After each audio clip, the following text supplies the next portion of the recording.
बाघों की दुनिया। बाघ, जंगल का राजा, हमारी धरती का अनमोल खजाना। इसकी दहाड़ पूरे जंगल में गूंजती है। धरती पर इसकी उपस्थिति संतुलन और सौंदर्य का प्रतीक है। बाघ का संरक्षण हमारे पारिस्थितिकी तंत्र की मजबूती का संकेत है। लेकिन आज बाघों का अस्तित्व खतरे में है। उनका आवाज सिकुड़ रहा है, शिकारी उन्हें निशाना बना रहे हैं। हमें मिलकर बाघों के संरक्षण की दिशा में कदम उठाने होंगे। उनके आवास का संरक्षण, उन्हें सुरक्षित रखना हमारी जिम्मेदारी है।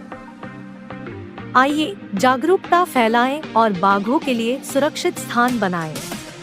उनकी सुरक्षा हमारे पर्यावरण की सुरक्षा है। बाघ हमारी विरासत का हिस्सा है। उनका संरक्षण हमारे भविष्य की कुंजी है। उन्हें बचाना हमारा कर्तव्य है। चलिए एक साथ मिलकर इस अद्भुत प्राणी को बचाने के लिए काम करें। बाघों का संरक्षण हमारे जीवन का संरक्षण है।